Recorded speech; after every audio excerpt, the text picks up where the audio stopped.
What is going on, you guys? Hope you're all having a good day. Welcome to another hold or sell video, and today we're going to be talking about the Nike SB Dunk High Lost at Sea collaboration with Atlas. So this is the second Nike SB Dunk that they have collaborated on with Nike and Atlas, and this one I think is probably one of the best ones. It's an SB Dunk High, and I really like the vintage colorway of it. So let's talk more about the resale predictions and where I see this sneaker going in both the long and short terms in terms of investment and resale predictions. So without further ado, let's get straight into the sneaker. Now, this sneaker released worldwide on the 2nd of October of 2020, so pretty recent, and I was just waiting a couple days for people to either get their pairs in hand or shipped out from raffles, or even maybe like sell them quickly for a quick flip, because I know that sneakers usually dip in price after the release date just because people want to move their pairs quick, or just want to sell them quick or secure pre-orders or whatever. So I've been keeping a close eye on the market. They've been fluctuating a little bit and have actually seen outliers in terms of like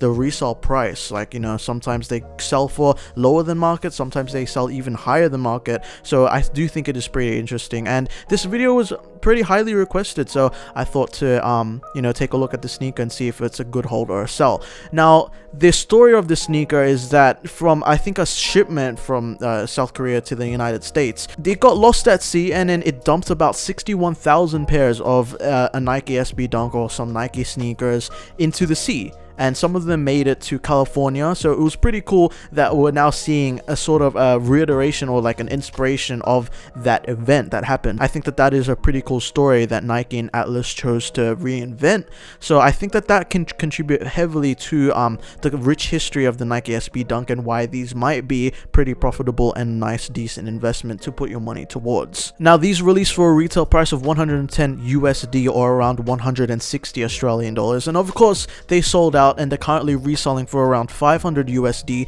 to 700 Australian dollars. That in its own right is pretty impressive. That's a return on investment of about 500 to 600%. So that is of course pretty impressive, and that's kind of the performance that we're used to when we see Nike SB Dunks, Nike Dunk Highs, and so on release. And obviously people have been like DIYing like vintage styled on the Air Jordan 1s or Nike SB Dunks. So for a sneaker to be that sort of aged look, it has that sort of aged creamish vintage hues, and it's got a lot of character towards it, because obviously it is supposed to be an aged shoe. 61,000 pairs washed up onto the shore of California, so it is supposed to give that vintage vibe, which is what this sneaker perfectly executes. So that's why I think that these are going to have that retention value and that steady increase over the next couple of months.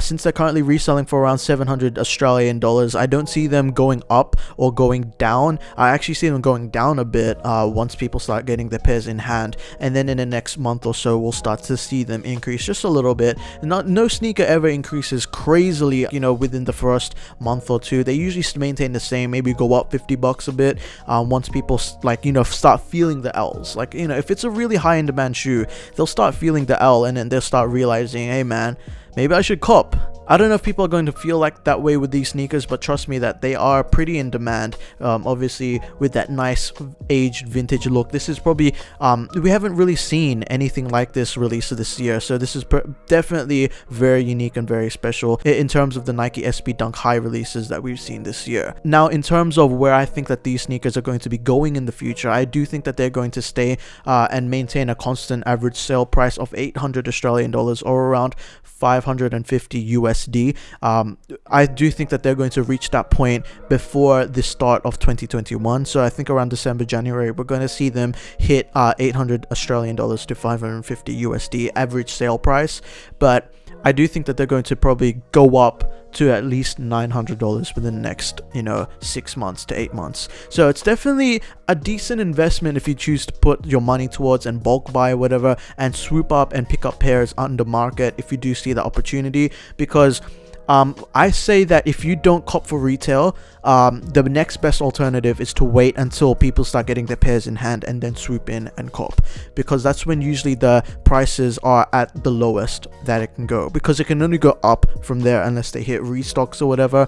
But yeah, that's basically my advice. The best sizes to go for are probably the larger sizes, like the sizes 9 to 12. I see that those performing the best just because they appeal more to the OG SB Dunk heads, but obviously base sizes are very profitable as well. You just have to find the right person to buy from those. But all in all, with the vintage vibes that it has, like all of the history behind it, the reiteration, the reinventing of an idea or a story, I think that it is a pretty profitable sneaker to invest in. Let me know down in the comment section below your thoughts on the sneaker release. Do you think it's a hold or a sell now? For me personally, I'll say that it's a hold, just for like, you know, the next couple of months, just to see where the market goes with this, because vintage sneakers always do super well. But yeah, thank you so much for watching. That pretty much wraps up this video. I'll see you guys in another video. Peace.